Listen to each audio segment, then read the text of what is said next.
All right, we are live.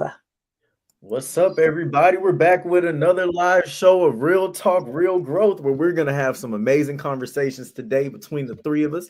I'm Miles the Millennial. And it's your boy Rex Howard Jr. And I'm Coach Lauren J, your favorite relationship coach. I like the way Rex be saying it. Rex be so smooth. He be like, What? It's Rex Howard Jr. It's your He go boy. there. This is the hotline. It's after 8 o'clock. No, for real. Not for His real. whole voice change and everything. Rex is ready, bro. He's so excited to do it. But I love it, man. That's because we're excited to be back with you guys. I think we've been gone. Has it been 2 weeks? Holidays have been Yeah. coming up, man. So super excited to be back with another episode. Today is going to be a great topic. And Rex, if I remember correctly, this is going to be about how to have intimacy outside of just the physical, right? Outside Yeah. of just the bedroom. So I think this is going to be a powerful conversation that we're going to have. So if you are here right now, I need you to share this with all your friends, like it, send it out, tell them that we're about to have a really powerful conversation. If you have a relationship going on in your life, this is something that you need to hear.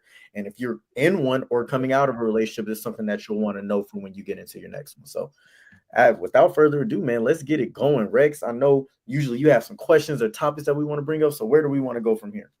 Yeah, so actually Lauren has him. Say less. That's when I Wait, want to wait. get fired. Okay. Oh my god. So okay, so the play today is different than the play today is different. So let's do it like this then. Um so the title again is say it one more time, the title. Intimacy outside of the bedroom. Intimacy outside the bedroom. Okay, so the way we're gonna start this bad boy off is what does that mean to you?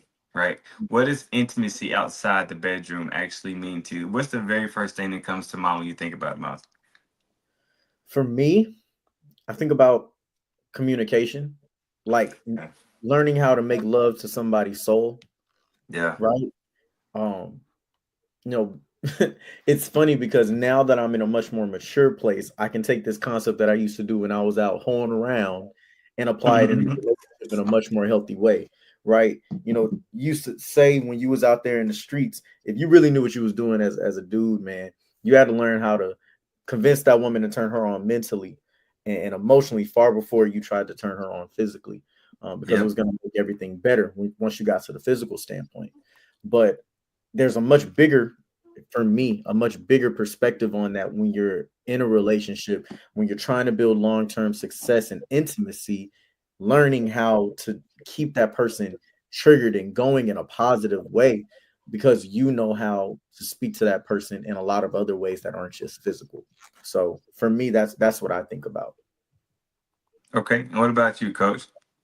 I think about vulnerability, Mm, and I think about um us going past the physical of what you can see mm, and really into deeper connection. And Miles kind of alluded to it, and also hit it on the head. There has to be, there's one thing to sleep with a person from a physical standpoint, but it is like a true connection when you are spiritually aligned with a person. Yeah. Like, and I mean, in an alignment so strong that you can feel them. You can feel when something is happening to them. You can feel when, like, they need you to get a prayer through real quick. Like, you literally come on. And I think that's really where oneness happens, is in that mental intimacy. That's good. That's good. I would say to kind of sum up what y'all just said, um, true intimacy outside the bedroom is getting to know somebody.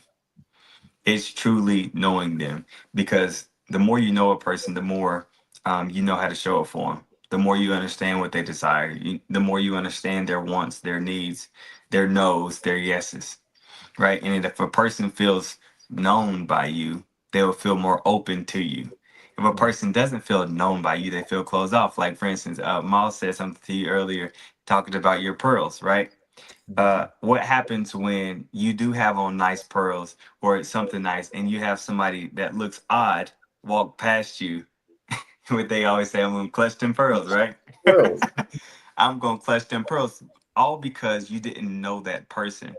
So think about you wanted to be intimate with somebody, wanted to take things to the next level with somebody, but you didn't spend enough time knowing them. They're not gonna be open to you. They're not gonna be willing. It's gonna take time for them to warm up. It's gonna take time for them to get to know you. They may have some questions to ask you, right? So I think intimacy outside the bedroom leads all the way to getting to know a person from the inside out. So I think that's really good. Now let's take it here then.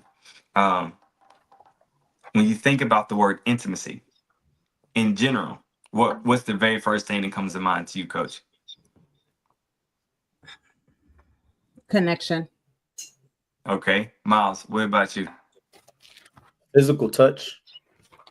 Okay, so she says connection. You says Yeah. physical touch.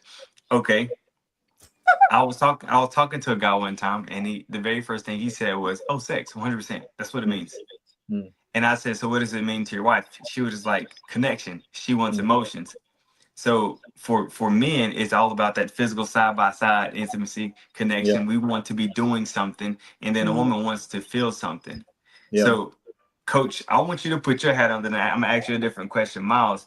When it comes to couples that you work with, especially the people that may be listening that's in a relationship and dealing with intimacy issues and disconnection, what's the advice that you would give to a man to help him understand what intimacy means to his woman? This for culture. This for me. This for a coach. Okay. So I would say that it is in alignment with perfect love. Yeah, perfect love casts out fear. Mm, And what that means is that in order for you to fully experience love from a very healing space, you've got to be willing to expose your pain. And that is the only way that it can actually get healed and get filled is by you taking the band-aid off and allowing perfect love. Because what is perfect love? It means that it's not tainted. It means that by definition, it means James 1 and 4, actually. Let patience have a perfect work that ye may be entire, wanting Yeah. nothing. yeah. And so that is what women want. We want to be able to want nothing, meaning like we are completely fulfilled. And so when you think about for men, one of the things I tell men all the time is that transparency and vulnerability are not the same. Mm, Transparency is clear. You're being clear about this. Yeah. Vulnerability is telling me how it hurt you. Yeah. yeah. Vulnerability is telling me how it affected you. Vulnerability is telling me all the things I can't see and only you felt. And if there's an ability for me to, if you want me to fully be able to love you, then you gotta let me love you wounded, Yeah. not broken, wounded. Mm. And that is literally the cheat code to living fulfilled in your relationship and really experiencing healing. And the right No. woman won't weaponize it. That's good. FYI. So to follow up with that, then, because that's a power statement you just made. The right woman won't weaponize it. If a man is used to being weaponized, he's used to being vulnerable. Well, he's used to being withholding his emotions and only Mhm. showing up physically and not emotionally. How does he know who the right woman is? How does he know who to trust with his vulnerabilities? Oh, he'll see it in her actions. Um, Most times men tend to watch and women take notes, right? This is the moment to take notes. Uh, he's watching how you deal with everything else. See, men watch how you deal with the things you say you love, your parents, your Mm, children, your daddy, your mom, and them. Like men watch how you handle the people you say you love. And so when they see how you handle them, if you handle them with care, they know that you'll handle them with care, him Mm. with care. If they see that you are a person that you will handle them with care in their face, but behind their back, you saying something else and you venting about them, then he already knows more times than not, you are not safe. And so it is all in how you handle the people that you say you care about, and most importantly, the ones you really don't think you need. That is really what a man is looking at. And so he's watching you. So, ladies, please take note. He's watching you. And he's looking to see, are you gentle? Are you kind? Are you patient? When he does something, and men will test you. They'll try stuff because they want to see, right? Test the spirit by the spirit. They want to test and see. So they will try little things to see, how do you react? And so it's really important that you be yourself in that reaction, but then be mindful of that. And so one of the things that I tend to do in dating is like, if someone, I'm really big about saying no worries. When I say no worries, I legit mean no worries. Typically when black people say no worries, first of all, black people don't say that. Let's start there. Black people say that letter K, and K don't mean K. Yeah. K Hey, means okay. K is somewhere else. K That's good. means stop there playing with me. The K don't mean you okay, right? And so being able to speak to that and say, hey, that's fine with me, or hey, thank you for sharing that with me. A man looks at how you handle things in your micro habits. How often are you telling people thank you when they serve you? That's Those are the good. things they're looking for. So I hope y'all took some notes tonight. That's Absolutely. That's actually really good. And Miles, the question I have for you is, want to take it personal, but when it comes to you going from being a man that only cared about flesh to being a man that really wanted to connect and be open, what did you need from your woman to feel safe enough to share your emotions with her? Man, honestly, those moments when, and this is a tough thing because it's not a mind reading thing, but those moments when you see my anxieties, my doubts, my triggers, and you step up and reassure them without me having to bring them up to the forefront, right? Like you've seen me, the different things that get me triggered. You've seen the different things that have hurt me. You see the things that I'm super passionate about. There's a reason why people go so hard or run so hard from certain things in life. It's because that those are usually very particular pain points that they have. And when you find a woman that can read that in you, she's heard you express these things either to other people or to her before, and then she can reassure you and say, hey, these things don't matter to me. I care about this from you. That allows you to feel safe because it might be the first time you've ever heard somebody to defy what you've seen, right? Or Yep. defy what you've experienced with other people. And then the second thing is for just in her general actions, for me to see that her heart is in the right place when it comes to it, right? I always tell y'all that like the biggest thing that I struggle with is pettiness. In relationships, I get very triggered by pettiness. And I think the reason why is because to me, the concept of somebody being petty means you feel a type of way because of something I did to you, right? Unintentionally. I harmed you in some way. And so you're going to get back at me on purpose, right? I accidentally harmed you and you want to get back at me and make me feel what you feel on purpose. And to me, that's that the heart isn't in that, right? That's not a good, kind heart. And so when I see pettiness, that's something that makes me get very shelled up and want to fight back. But when I see that your heart is pure and genuine, is something that coach has already said, when I can see that, like, okay, they're coming from the right place. This woman is not trying to hurt me. What they're doing and what they're saying always has my best intentions and future in mind. That allows me to say, bro, this is a safe space. You don't have to go about it with the guard that you've had versus with all the other women that you dealt with. This woman is safe for you. This woman wants the best for you. And so I would say those two things. That's Rex, can I actually jump in and say something before you shift off this? no. I'm not shifting. Go ahead. Okay, perfect. I wanted to say this. So you saw me drop down because I had to grab my study Bible.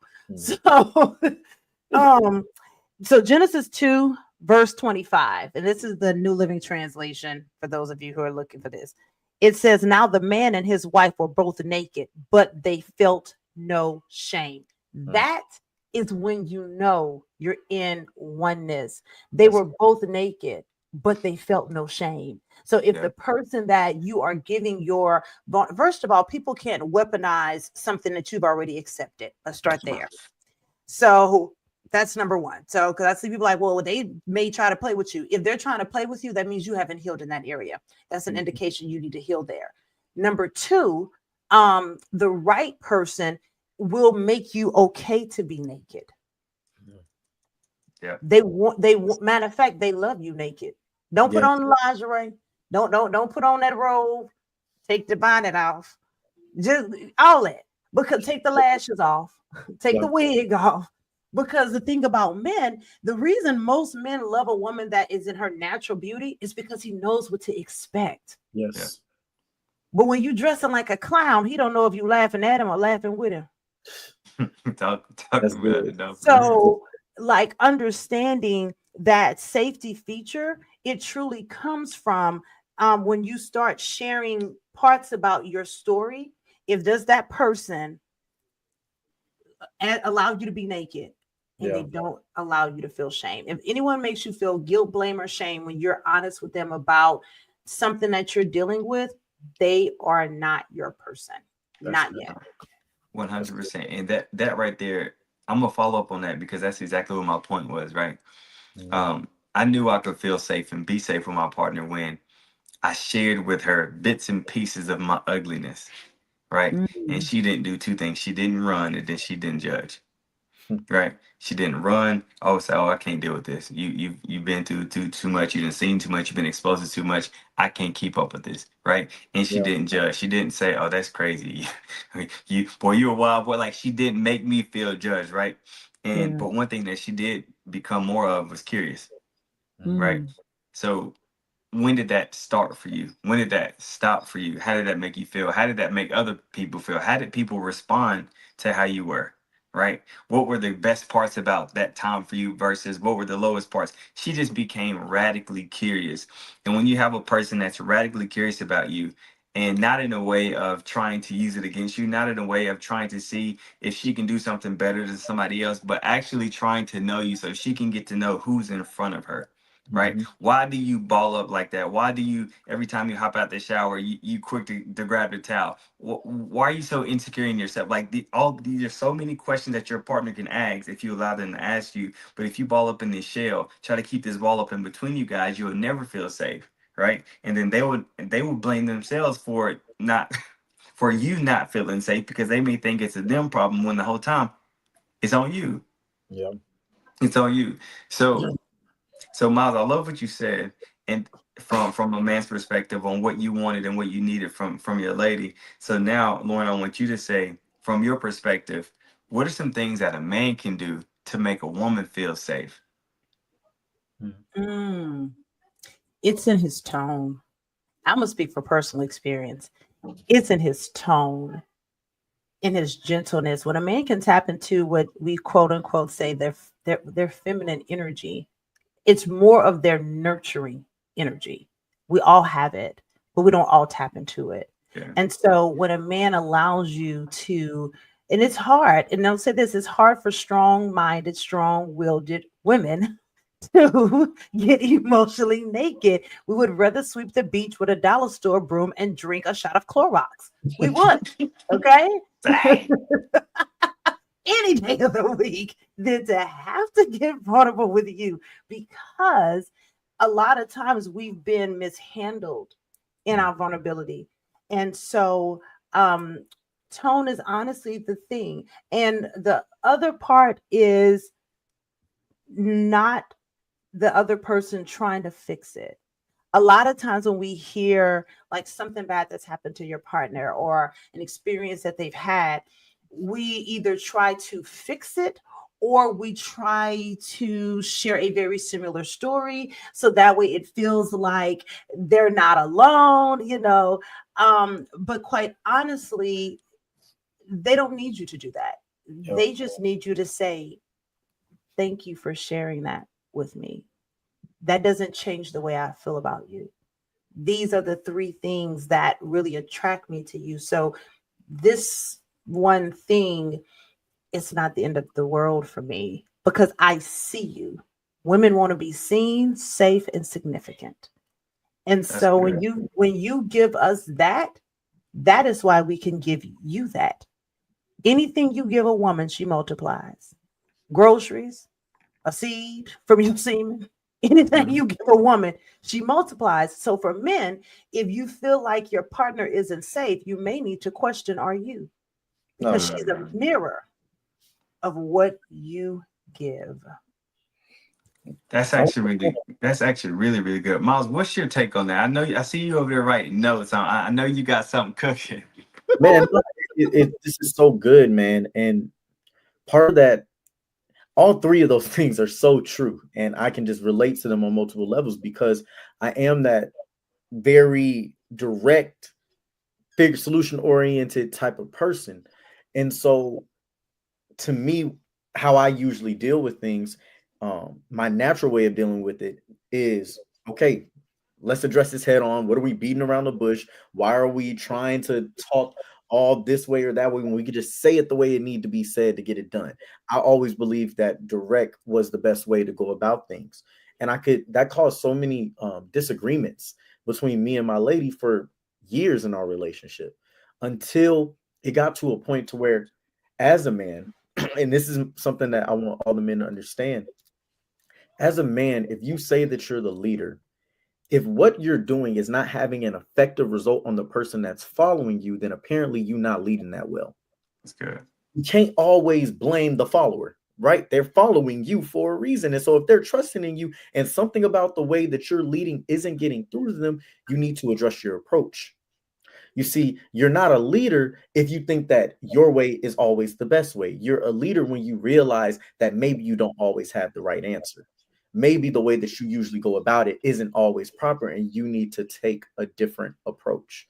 And so when I started to adjust my tone, whenever we would go into conversations, and I would start by leading with emotions, right? And expressing them in a way instead of acting them in a way, right? So I'm sitting there and saying, when you say things like that, it really angers me. It really frustrates me. It really hurts my heart. It really makes me feel less than.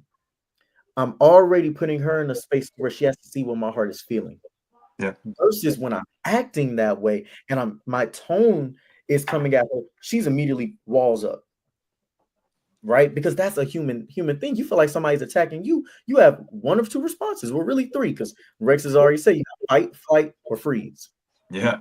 None of those three help you become more effective at resolving whatever is going on, and you and your partner getting back to being on the same page with each other. That not trying to fix it. So true. We've talked about this before. Sometimes the best thing you can do as a man is just to sit there and listen. Sometimes that is the solution, right? It's not you doing something active that says, all right, put me in the driver's seat and I'm going to do this, this, that, and that. That's our plan and we're going to get it done. That's not always what's called for. And it's a tough thing for us to think because I think that a lot of men, we have a fear that if things linger, if they're not resolved the way that we think they need to be resolved right then and there, that it is going to destroy us in the future. Right. And I think that's because we were never given grace to grow as men. Mm. When we were boys, we had to just become men. Men don't do this and men don't do that. So guess what? You got to put all that stuff away. We were never given grace. Our consequences were always heightened. Anything that we did wrong, it was the end of the world. You ain't gonna be able to lead no family acting like that, boy. Right? It's like, man, I'm just a kid. And so since you have never been given grace, you don't know how to give it to your woman when she needs your grace so that she can grow through something in time. And it wasn't until I tried it, I said, you know what? Let me try being softer in my approach and just listening. I'm just going to see what happens because clearly this other way isn't working. I'm going to try it. Tried it. Lo and behold, It a worked. couple days later, first off, we don't end up in an argument. What happens is a couple of days later, she comes back with the same thing. And this time she says, what do you think I should do? She's coming open minded, asking me to help her. I'm not throwing it on her. Now she's sitting there ready and willing to receive my advice. One, that makes me feel significant. That made me feel damn good about myself. Like, wow, you do trust me. Because that's where it really be coming from. If you don't receive my advice, then do you really trust my leadership? Do you really think I'm capable? I'm really projecting from the inside. It's really just projection over my fears and my doubts about myself. And I'm trying to get you to prove it to me that I am this thing. So it works, man. And when you take the time to really just speak in a different tone, not try to fix everything, give a person grace. Women have a way, men and women, that's how I know there is a divine design behind us. Because when you do these things, they actually do end up being ready and willing for the way that you're supposed to show up. Now they're ready for your leadership to come in and be direct. Now you have that opportunity. She's saying, give me the direct answer now. But that wasn't the time for it when she was expressing how she felt. That's It, good. I love it. I love it, man. You all That's of excellent. over Proverbs. Y'all in Proverbs tonight. That wisdom. I'm, Yeah, he over in Proverbs. I'm telling you. So, Lord, what was your take on that, Lord? What he just said? Here goes my take on it. Proverbs 12 and 14. Hmm. Wise words bring many benefits, and hard work brings rewards. Other thing he said was a fool is quick-tempered, but a wise person stays calm when insulted. And the third thing he said is Proverbs chapter 12, verse 15. Fools think that their own way is right, but the wise listens to others. Yeah. This right here. So what I think about what he said was he's absolutely right. And a lot of times we don't like to be honest as women and say, I don't trust you. And so what we will do is we will make submission like it is the worst sacrifice in the whole wide world. Submission, let me tell it to these women because I think they be hard of hearing. Turn your mic up good, sister. Submission is the most sensual thing you could ever do. Mm. You want to lead into love like Anita Baker, be submissive. Yeah. Like, because submission and humility go together. Like, it's the thing that ties the connection. It's a part of the three-stranded cord. Yeah. And so a lot of times we will make the man that we say we love fight for a role that we should have handed over because we don't want to be honest about the fact that the last time you did blah blah blah, it triggered my childhood trauma. Yeah. And I felt like you was going to abandon me again, like my Mm. daddy did. Come on, daddy Mm. issue people. Mm. You gonna tell me one thing and then you gonna show me something else. I'm waiting for the other shoe to fall. A lot of times, the reason why it's so hard for a man to lead a broken woman is because she's still dragging her pieces. Mm. She's still dragging her pieces. And that is why in our relationships, we are fighting for power because that's the same lie we were sold in Genesis. We was bending over, talking to that snake, but we bought power, but you Yep. had freedom. You had You everything. bought power, but you had freedom. Now you in bondage. Whose fault is that? Now you naked and ashamed. Yeah. And so what I think about what Miles said, and I hope that the men and women are listening to this, is that if you want to have a true connection where you're not worried about who he texting, you're not worrying about if he said where he said he's at. Let me tell you something. A man that's serious about you, he gonna share location. Mhm. He gonna give a detail. He gonna write a vision and make it plain so that men can read it and run with it. He gonna Habakkuk 2 and 2. You're not gonna have to be going walking around like you don't know who's who, guessing game. Baby, this is not Jeopardy. When a man is leading you like a question, it's because he ain't found the answer. So it's a clear sign that he ain't ready yet. So either we ain't ready or he ain't ready. And any blessing that's birthed too soon is a burden. Check your pregnancy. Nobody is praying to give birth at 13 weeks. Period. Coach. Coach. Yeah, she just fast. You're going crazy. He You're said, going crazy. Thank you for these isms because I'm gonna use them on the podcast. no facts. When a man is leading you like a question, The he question. hasn't found the answer. And that's Hey, look, and that. Rex, I'm gonna beat you to it on the podcast. Don't even Come try. on now, look. Listen. What I'm trying to say is, when a man is leading you like a question, he hasn't found an answer, and that is so good, because at the end of the day, God doesn't operate in confusion. And if a man is in his word, then he's going to figure out what he wants. When a man figures out what he wants, the woman in his life is going to know what he wants. That you're not going to have to force him to do anything or to be anything, because he's going to already want to be that thing for you. You're not going to have to force him to level up, because he realizes and knows that the only thing he's responsible for doing is continuing to grow. You're not going to have to force him to be more intimate with you, because he wants to serve you, he wants to please you, he wants to connect with you. And the more soft you feel, the more feminine you feel, the more energy you have, the more you have to give to him. Right? It's all a part of order. I have so many people come to me with issues in their relationship. Well, my partner's not doing this, my partner's not doing that, my partner's not doing this. And the one of the first things I ask them, well, first, what are you doing for yourself? Right? Do you are you intimate with yourself? Are you compassionate with yourself? Are you kind to yourself? Do you feel secure in yourself? Right? The 9 times out of 10, the answer is no. Right? And then I'll say, well, has your partner ever done these things? And they'll sit and think real hard. Well, not really. So you got into this relationship hoping that he was going to become something that you wanted him to be, and not who he already showed you he was. Mm.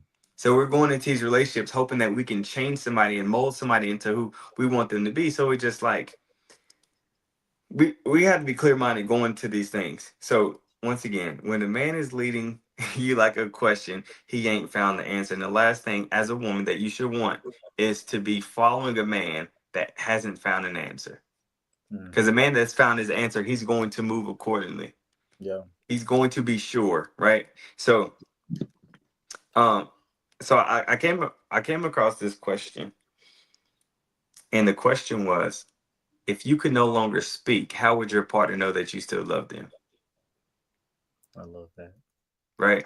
If you Yeah. could no longer speak, how would your partner know that you still love them? And then for the people out there that speak through their physical love, through sex and through connection, if you could no longer have sex, how would your partner know that you still love them? Right? How would you know that you still have anything left to give? Because a lot of times our life force is in what we can do for our partners sexually. So if you take that off the table, then what? Right? And then another powerful question that I came across that I just want people in the chat just to reflect on and to think about is, when you have the opportunity to sit in front of your partner, ask them, what does sex mean to you, and what does intimacy mean to you? And become curious about their answer, right? And then also be curious about why you desire the things that you desire, why you feel for the things you feel the way you feel for them. Like, you got to ask yourself these questions, because a lot of times as men, our whole purpose is to please our partner. But Mhm. what about pleasing yourself? What, brother, what do you like? Yeah. Brother, what makes you feel happy? What makes you feel giggly? What makes you feel good? Right? So, okay, cool. So let me slide on over. Well, before we go anywhere else, let's talk about these 5 touches of connection, these 5 touches. I want to know, do we have any questions in the chat? And then is there anything that you guys need to say that you written down? So we have no questions, but a lot of comments. Folks say, "Girl, preach" to Coach Lauren. Um, Somebody said, "Also pray and ask God for the wisdom and discernment to know when you're being tested versus being played with." Naked is a spiritual and emotional aspect as well. Uh, Pear said, "Agree sometimes." Oh man, I missed it. I accidentally clicked off, but I think it said, "Agree sometimes." Dang, I can't remember what it said. It went away. I Ah, got it. I you got got it for it. you. Oh, Yep. It says, agree. Sometimes it's difficult to worry about tone when you're just trying to be transparent. mm, Mm. that's tough, man. But That right there in itself though is huge. It's yeah, difficult to worry about tone when you're trying to be transparent. And it's just like, but it's something you have to learn. yeah, it is. It's something you absolutely have to learn, because if I have an aggressive tone, but I'm trying to tell my partner something that really means something to me, the minute I get too loud, the minute I get too aggressive, she is no longer listening to me. She can't. She's in defensive. She's trying to defend herself. She may feel like she's being attacked. Just like Yes. if your woman were to talk to you and she goes from that feminine, that soft tone to loud and aggressive, your posture changes, your energy changes. You're looking for the a way out. Yep.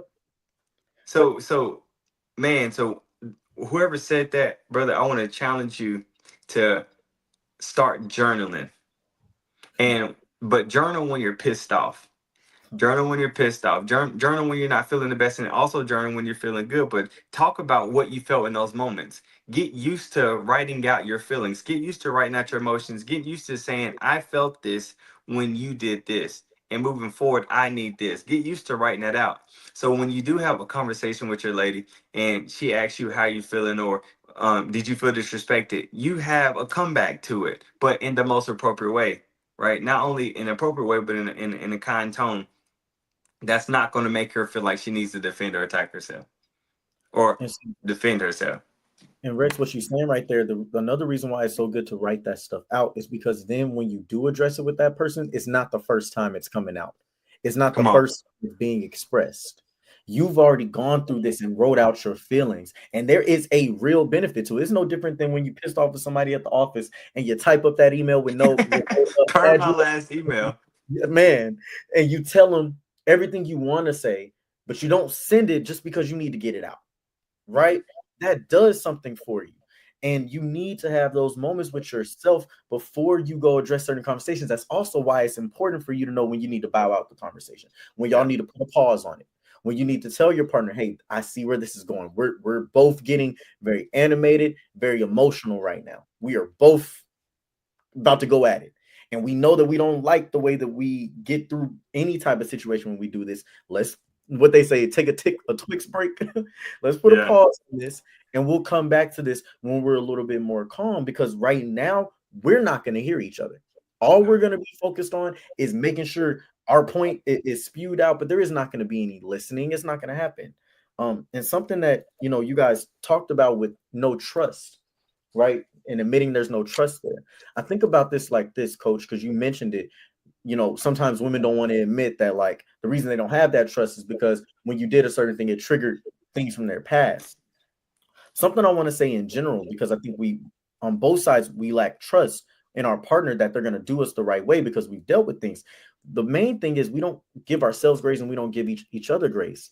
Because the thing is, I feel like a lot of times, and this is something that a weight that I've felt as a man, is if I get it wrong once, now you're going to use this as a reason as to not trust me the next time it comes around. I Yeah. got to be perfect. I got to bat 1,000. Because the one time I don't get it right and you listen to me, now you're going to use that. Well, the last time I listened to you, it didn't work out, right? And that's a fear for a lot of us as men because we haven't been extended a lot of grace in our life. And we truly do, as partners, have to be. I think that's one of my biggest things. And I've said this multiple times. It's one of my non-negotiables is a woman that has grace. Because at the end of the day, I'm not going to be perfect. I'm not going to always be right. Sometimes I'm going to do the research. I'm going to think I got the answer, and it's still not going to work out. Facts. Do you praise me for my efforts? Do you still acknowledge the fact and appreciate the fact that I tried? Right? Or do you say, this is why I shouldn't have listened to you? Yep. I, I knew I should have went with my first mind. Nothing hurts a man like that. Right? And I'm sure it feels the same way to a woman when that happens. That shared location, coach, it's the truth. I wasn't sharing that location, but when I got right with God and I wasn't doing these things that were immoral and I didn't have those internal doubts about myself being faithful, that location got shared real quick. What do I Bro. got to hide? Right? It feels good to be living more and be living free. And a lot of times, the things that we're so opposed to, they reflect the things that we know we're hiding, the things that we know are going on the inside that we're not open and transparent about. Um, and yeah, that's all I got to say. That's all I had to add. That's actually really good. That whole location thing made me think about this. True safety comes when you remember who's really in control,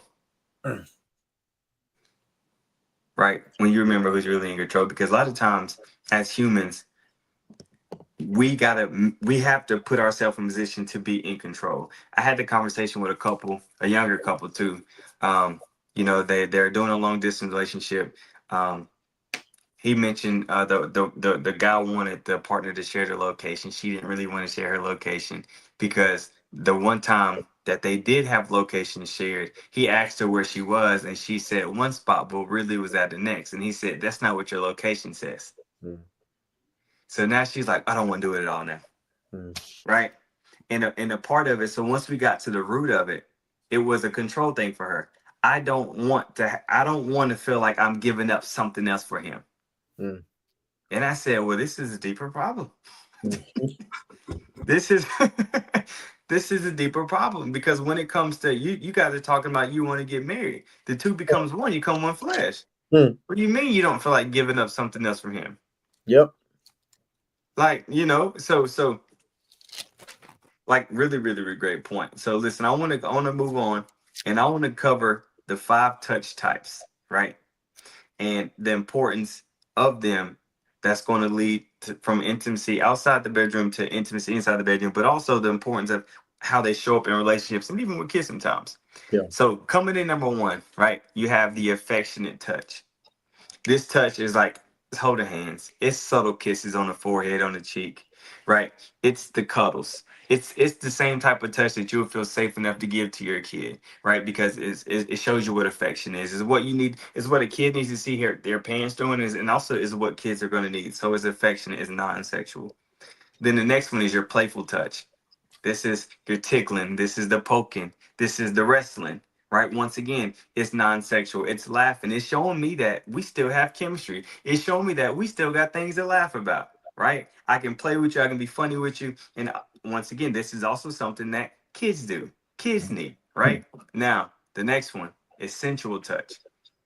This is when you have a little bit more passion, right? We go from the kisses on the cheek to kisses on the lips, but it's passionate. I'm embracing you, right? This is also the thigh grabs. When you're riding in the car, you grab her thigh, right? You see her doing something in the kitchen, you come slap her on the butt, right? For women, it can be a lot of different touches. You grabbing it, rubbing his shoulders, and laying your body on him, pressing your body against him. This is sensual touch. Non-genitals are being touched at this time. The next one is number 4. This is erotic touch. Right? Look at y'all laugh. I feel No, like you I have me be rolling, bro. I was trying to hold my pearls. Non-genitals. hey, no, for real. So the next one is erotic touch, right? Now this is more so skin to skin contact. This is the oil massages, but the oil massages that leads to touching everything, right? This is central play. This is it's non intercourse, but it's everything that leads to it. It's erotic touch, and then the last step is actual intercourse. It's penetration. Now, when it comes to men, we thrive on number 4 and 5, erotic touch and intercourse, right? But a lot of women thrive off 1, 2, and 3. Mm. They need the affection, they need the playful touches, and they need the sensual touches. The best way to describe it, and I learned this from my supervisor, shout out to Dr. Schatz if you're listening. But the best way to describe it is like when you get into a car. When it's cold outside, you don't just hop in the car, turn it on, and drive off. You gotta warm that bad boy up. A lot of men, because our genitals is outside, outside of our body, it don't take much for us to get right, right? And we feel because if we're right, then they should be right. Mm. But it don't go that way. It takes time. You gotta warm it up. You gotta build it up, and sometimes you even got to get used to doing things that warms them up that may not even warm you up, because you got to make them feel like they're a priority, and you got to make them a priority, right? So the question that I have for y'all, when you have affectionate touch, playful touch, sensual touch, erotic touch, and also number 5, which is intercourse, which one do you feel like makes you feel the most intimate, the most seen, the most safe, the most connected with your partner? 1, 2, 3, 4, or number 5? Coach, you want to go first? Yes, I had to go back to the list. Um, Mine would be affectionate touch. Mm. That's good. Um, Tay Diggs had tried to drop us a scene, back at the best bed we get at Forehead Kids. Yeah. That forehead kiss is a real thing, just so we're clear. That Literally. will move you from 1 to 5 in the buyer's journey and convert your customer I'm telling you. quickly. I Um, so yeah, for me, I would say definitely the first one, the affectionate touch. okay. And brother Miles, which one makes you feel the most connected? It's 1 and 3 for sure. Okay. And it's both giving and receiving, being on the giving end of that and the receiving end of that. And something that I wanted to say about this, Rex, is it's funny. When I was playing the field, And in the early stages of my relationship, because my heart wasn't truly open, 4 and 5 was all I was doing. Yeah. 1 through 3 had very big barriers around them, and I really only did them because she wanted them. Yeah. It wasn't something that I really cared for. But as my heart opened up, naturally, 1 through 3 became my favorites. Mm. 4 and 5 are awesome. Don't get me wrong, but I could go months without that stuff. Not gonna be easy. Yeah. I can go months without 4 and 5 if I'm getting 1 through 3, right? Because something about 1 through 3 tell me that regardless of what's going on down there, you want me up here and you Yeah. want me here, right? You can't get enough of me. I'm laying around. You just want to come cuddle on me. We're outside. You grab a hold of my hand. Riding in the car. My favorite thing, the neck rub or the behind the ear rub. Oh, it's over with. That's it. I'm in love. I'm in love. Keep your nails at almond, ladies. Almond shape for that. I'm telling you. But that stuff means so much Yeah. because it is comforting. And I think that's the greatest thing about them all is it showcases that this person's heart is completely and only with you. And when you're doing it with this person and you feel that same thing, man, and it makes 4 and 5 better. That's the thing. It makes 4 and 5 even better. Yeah. So, man, But one thing that's so powerful about that, a lot of and this is completely left too. A lot of men struggle with performance anxiety, right? mhm, Mm. Performing. A lot of men that operate in 4 and 5, they yeah, struggle with it because there's no connection, there's no buildup. They want their other man to connect with everything that they connect with, but that just ain't the case. mm, Right. So if I don't have the affection touch, if I don't have the playful touch, if I don't have the sensual touch, then I have to perform and I have to turn myself on and turn myself off almost immediately. But when I have 1, 2, and 3, once again, it goes back to the very beginning. How do we build intimacy outside the bedroom? It's having that affectionate touch. It's cuddling. It's making sure that your partner knows the only time that I want to touch you. No, make sure they don't feel like the only time you want to touch them is when it's time for game time, right? yeah, But if your partner feels like, oh no, my partner desires me all the time. He desires me when I'm in the living room. He desires me when he's at work. He just calls and checks in on me and sends me a message. My partner desires me when I'm in the kitchen. My partner desires me when we're at the football game and we can't do nothing crazy, but he can just lean and kiss me on my neck. He desires me, right? And then also when it comes just the whole playful side, can y'all be kids together? Can y'all laugh? Can y'all enjoy the moment? Can y'all enjoy the times, or is it always so serious? Right? So you got to ask yourself, how often am I touching my partner? Right? And then does every single time I touch my partner, does it lead to sex? mm, And if it does always lead to sex, what are you willing to do to make sure it doesn't always lead to sex? Well, and some of you may ask yourself, well, why would I want that? Because at the end of the day, she not gonna always want that. yeah, So the one of the questions that, like I said, this is for the chat. When you think about affectionate touch, playful touch, sensual touch, erotic touch in intercourse, I want you to ask yourself 3 questions. Question number 1 is, which one of these is my biggest section? Which one do I absolutely turn to the most? Maybe it's gonna be a 4 question. Question number 2, which area is my weakest? Mm. Which area is my weakest, right? Question number 3, which area does my partner desire the most? Which area does my partner desire the most? And number 4, which areas am I willing to compromise to make the other areas stronger? Which areas am I willing to compromise to make the other areas stronger? One thing, as a sex therapist and as somebody that works in trauma, there's men that come into my office and they come in and say, well, I'm having an issue with sex. It ain't working like I want it to work, and I really need to know what's going on. The very first thing that I'm going to ask them to do is stop having sex. hmm I want you to connect. I want you to start having conversations. You said you and your lady, y'all used to go to the Latina spot, Glorious, and y'all used to go dance. When was the last time y'all went dancing? Oh, hmm we haven't been in months. Okay, let's go dancing. hmm When the last time y'all just watched a movie together? When the last time y'all took a shower together? When the last time y'all had couple massages? When was the last time that you just walked up behind her and just rubbed on her shoulders and just give her a kiss and like, babe, I'm proud of you. When's the last time you poured into her? When's the last time you sent her a text message, even though you see her every single day? When's the last time you sent her a message to remind her how proud you are, how thankful you are, how much you appreciate her? When's the last time you sent flowers? When's the last time you wrote a letter? Right? When's the last time y'all sat down and you said, babe, I want to pray for us? When's the last time did she feel covered? These are Mhm. all the things that's going to build up. And when it's time for game time, it's gonna be game time. It's gonna be one hell of a game Yeah. because you've done the groundwork. But if only thing you want to do is go straight to the game every single time without a warm up, without anything, what you're gonna find is this. And I'm gonna hop off my soap opera. The one man said to me, before me and my lady we do anything, before it's game time, she has to get drunk first. She has to have a drink, right? Um, Not only that, but she's not in it.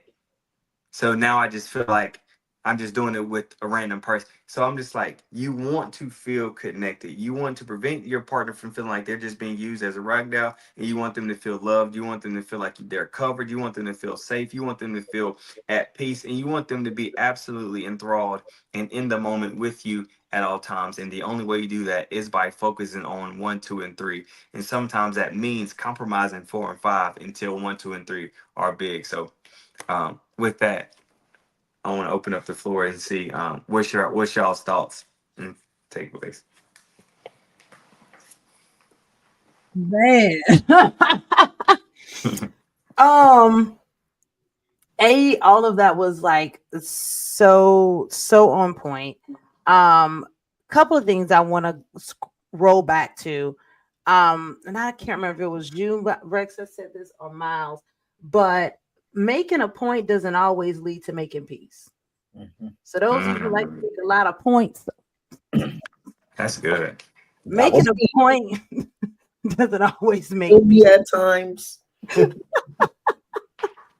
know. Um, and I love what you said, Rex, about the, was it you that said about journaling when you're pissed? Yeah, Hmm. I'll say take it a step further and journal like no one's reading it. that's actually really good.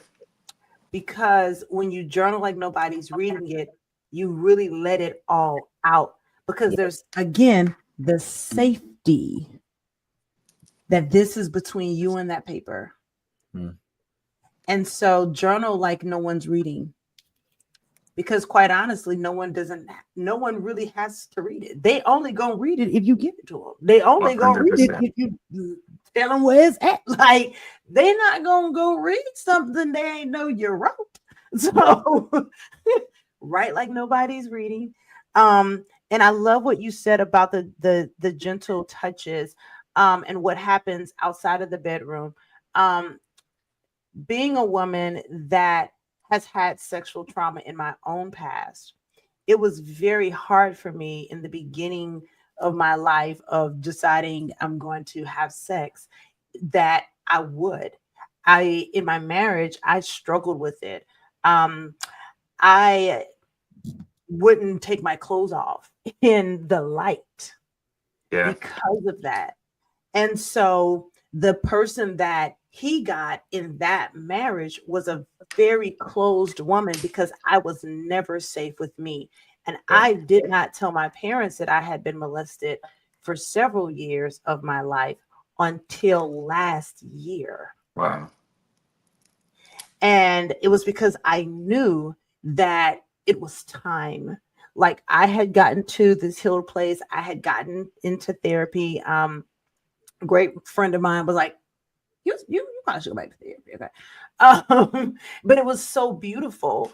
Yeah, Being able to like share that with a friend, and be able to share it, and them not try to fix it, them not try to change it, but them to say to me from a very concerned space, like, that needs therapy. yeah, And what it needed was a language. And yeah. so to be able to even talk about it on this live is a big deal for me, because I've 100%. only talked about it publicly a very few times. And that means you can Definitely count them proud on of you. one hand. Okay. Yeah. One big hand. That's it. But and so for men that are in a relationship with a woman who has had sexual trauma in their past, don't be afraid to be gentle, because that is what unlocks her. Because who I was in that marriage, oh baby, that's not who I am today. Yeah. Yeah. Star ratings a little high, you know what I'm saying? The star ratings a little high, okay. So they ain't the same woman, but a safe man brings out a different version of a woman. Yeah. 100%. A safe man brings out a different version of a woman. So if your lady is insecure about her body, I was very insecure about my body. I was always the tallest, always the skinniest. I'm the thickest now that I've ever been in my entire life. So I Yeah. was always that. And so we're constantly comparing ourselves to other people, So when men are talking about maybe who they had in their past, Mm. an unhealed woman will try to go and Look him compete up. with something that he clearly don't want because he with Yeah. you. Why you Yeah. competing with somebody he don't want? Baby, he not with her, he with you. But that's what our minds will do when we have unprocessed trauma. So my golden nugget for tonight, if those of you that are listening don't get anything else from this conversation, is that your trauma does not have to be your barricade. Mm. That's good. And the right man will unlock it. And That's when he do, Yeah. oh, he not getting game time. He getting Super Bowl. Enough fact, you hear me? it's stuck. I'm telling you. Coach, thank you That's for sharing that. absolutely. We truly do, appreciate that, because you didn't have to be that vulnerable and transparent here. Yeah. You're welcome. But one thing that's beautiful about that, you said this at the very beginning. Um, People can't weaponize what you've already accepted. Yeah. If I accept it, if I accept my story, if I accept where I've been, if I accept what happened to me, then I can feel safe enough to share with the world. Yeah. But if I don't accept it, it's mine, and I'm keeping that bad boy close. Yeah. And if anybody says anything, or gives me a trigger word, or makes it seem like something that happened to somebody else is a problem, then I'm going to feel attacked on every single encounter. So Yes. definitely appreciate you for doing the work, for stepping into a new version of yourself, a more healed version of yourself, and understanding where the trauma comes from. Is because, as a sex therapist, a lot of people think that I see the good stuff. They think that people come into my office and say, "Rex, we just want to learn the new tricks."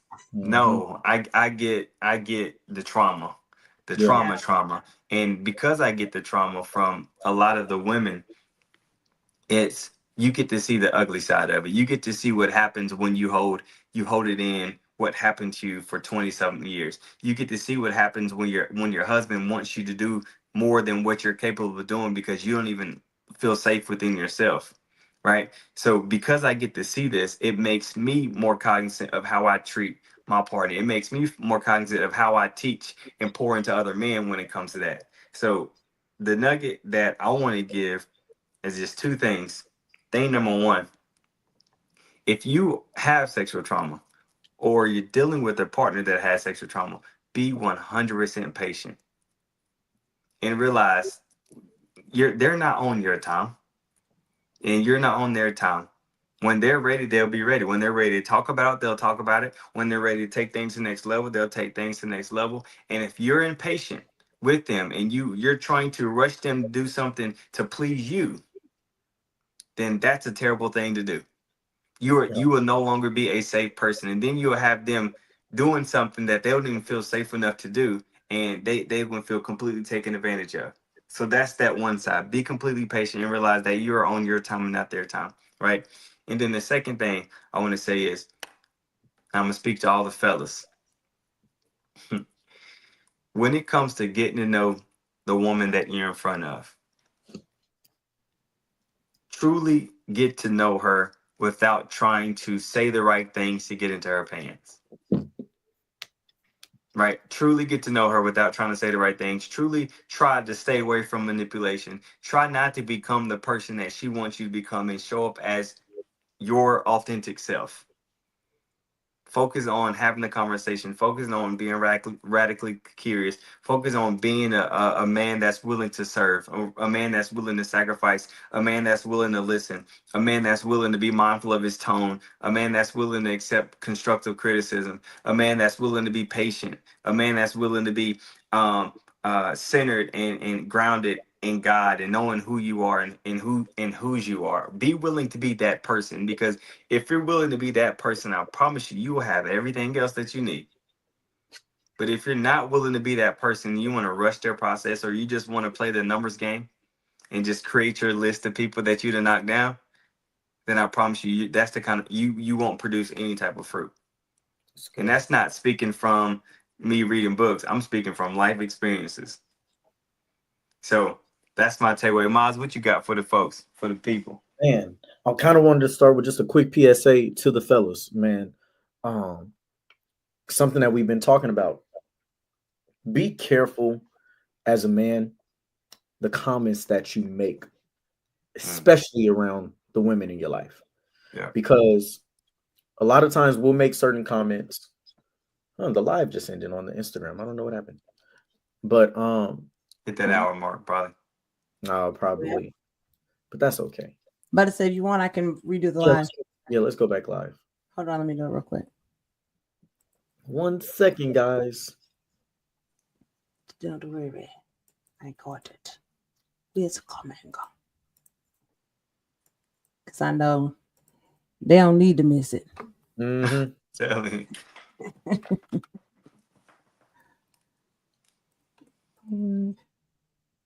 Appreciate y'all for tapping in, though. Man, absolutely. We're about to close this out strong too. Yeah, because Rex about to give a whole call to discipleship. Picture of me and you mean.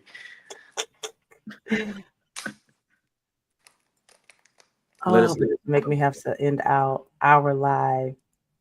So it won't give me a new stream key for Instagram Okay. unless we end our live everywhere.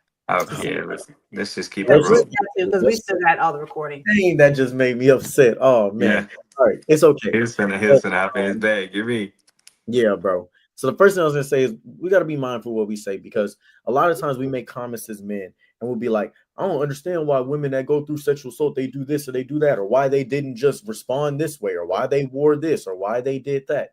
Be careful, because you never know what woman in your life that you're close to, that you love, that you care about the most, has been through the same situations. Yeah. You triggering this woman, you're making her not feel safe. She's not going to open up to you when she probably would have, or maybe she was thinking about it, but then you say something that makes her be like, dang, he thinks like the rest of these dudes out here. Be careful. You don't know people's past. You don't know people's traumas. You know, so thankful that me and Rex, are mature enough and understanding and to not have done none of that. But let us have said some of that stuff to Coach Lauren, not knowing any of the things that she happened. How would she feel? Right? So be cognizant of your thoughts and what you say to people, because the women closest to you, you'd be surprised what they've gone through. Hell, even some of the men closest to you. A lot of men have 100%. gone through sexual assault and molestation. So you be careful.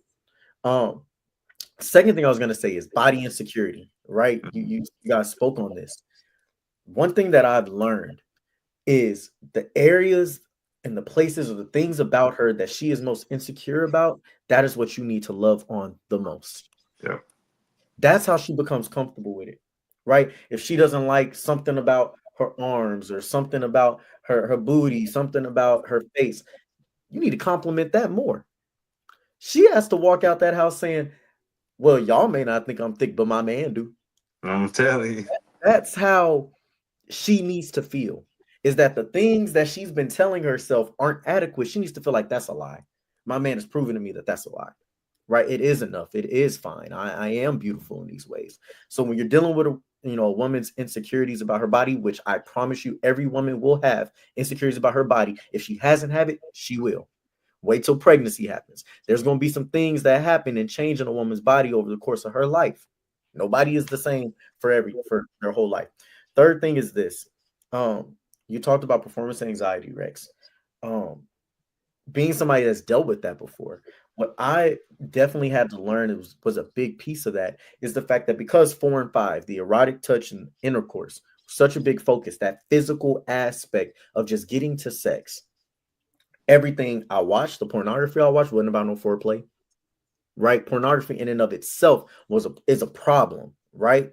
But even the type of porn, if you look at what women watch in pornography, women majority of the times watch lesbian porn. Mhm. They find that more attractive than male on women porn because men and women porn is very just rough. Lesbian porn, girl on girl action is very intimate and sensual, Mhm. Yeah. right? So think about the stuff you're consuming. Yeah. Even the way that you please your flesh, right? Masturbation. A lot of times the reason you can't show up is because you're watching these things in these pornographies that's 4 and 5. You're doing things to yourself while watching these things like that trigger this dopamine that make you get aroused, make your freak mentality in your head. It's based on those things that you watching. And so then when you get with a woman who loves you and she wants to take her time, you can't even get hard. Kissing don't get you hard. She got to play some crazy role. Y'all got to do some taboo ass stuff just for you to feel like this is exciting, Yeah. right? And I've been there, y'all. I've dealt with it. And being in a totally different place now where just thoughts of love can get me turned on, not freak stuff, but the thoughts of how much this woman loves me can get me turned on physically, right? You have to address that. The last thing I'm going to say is this: the reason why this episode is so important for both men and women to figure out intimacy outside of just sex in the bedroom is because you're going to have to find a way to love them differently, because at every single phase of life a different version of you is going to be required for your partner. Yeah. Okay, right now let's say you're young, y'all can go at it like rabbits. What happens when there's going to be times when she's on her period, she's stressed out, the man is going through some financial struggles, whatever it is, and somebody ain't going to feel up to it? Can you learn how to love them another way? Yeah. What happens when it's postpartum? She don't even want to be around you. She despises you right now. Do you know how to love her in a different way? Does she know how to love you in a different way? When you get old and now your Johnson don't work the way it used to anymore, and you got to take a pill just to hopefully have some fun, can you love each other differently? Right? It's a sick world we live in if we really think about it, because women's their levels boost when they're 30, 40, they get into their prime. The men's Listen. in the middle on a decline. So you better learn how to love your partner and be intimate with your partner in different ways. Because if sex is the basis of your intimacy and that's all you got, then I guarantee you, my brothers and my sisters, you're gonna have a very shallow intimacy in your relationship, and y'all gonna have some real tough times and some real internal battles you're fighting whenever you don't feel like you're being loved and there's no intimacy there because there simply isn't any sex. Yep. Mm, That's mm. really good. That was That's so just- good. My heart heard you say, "Well, there's only six. There's bound to be quicksand." It ain't gonna, it ain't Man, gonna, man. It's gonna be surface. It's gonna be surface. It's definitely gonna be surface. Last thing I'll say is I had a mentor. I was sitting down with him. It was me and my lady, and him and his wife. They've been married for the last 35 years. He's 73 and she's 68. And he said, Rex, there was a point in time in our life where she got cancer. She got sick, mm, and we didn't have sex for 2 years. He was just like, I didn't turn to pornography. I didn't turn to masturbation, but find out new ways to love my wife. I did find out new ways to give her haircuts, to connect with her. I did find out ways to leave my shift on time so I could be at every single one of her appointments. I did find new ways to pray for us and hold her down. I did find new ways to love on her in the areas that she was insecure in. So there are going to be moments and seasons where sex is off the table. What else feeling do you have? yes. If your house was built on quicksand, you have nothing. But if your house was built on the foundation of Christ and a solid rock, oh man, not you take sex off the table and you're excited for the opportunity to love her in a different way. It's an opportunity. It's an opportunity to love her in a different way. So that's all I got for y'all, man. This Man, was good. this is amazing. I'm so glad the Instagram cut out. Oh my God. But that's okay. That's okay. And everyone just receive the information. Keep your hearts and minds open. Y'all know we're gonna come back with y'all every single week. So long as we don't have nothing crazy going on, we're gonna be right here. Um, Coach Lauren, let them know what we got coming up, everything that's going on with us. Man, listen, if you have been trying to go from roommates to soulmates, We have our group coaching program that's going to be coming up. And so we're going to be working with, I think our number is 10 couples for this first cohort and helping you restore intimacy, trust, and connection in your marriage. So if you feel like your marriage has just been a lot of roommate feeling, you don't feel connected to your partner, you're going to want this. Listen, if you invested in that wedding day, you need to invest in that marriage. Yep. Period. Coach, So, you know what's more expensive than them both? divorce. Ask me how I know. Divorce. Okay. Come on, man. So, yeah. So trust me, this is in relationship coaching to the point of Rex. This is like a tune-up, like an all change on your car. Because people Yep. left like, well, I ain't got no problems. Typically, when people ask me what I do and I say I'm a relationship coach and they tell me they don't have no problems, they have more problems than they know. Yep. They got more problems than that's when I know you're lying. How about that? It's a red flag. Yep. And I know then you're gonna be in my DMs like you're gonna be tonight asking, how can I get signed up? Because it's a real thing. And if you're wanting to make it last forever, just like you get an all change on that car, baby, you got to get an all change on that marriage. Yes. That's powerful, man. Well, guys, much love to everyone out there. Make sure you sign up, hit the links in the bio so that way you can get a part of our group coaching program. We're so excited to bring this to you. And peace, y'all. We'll see y'all next week. Peace.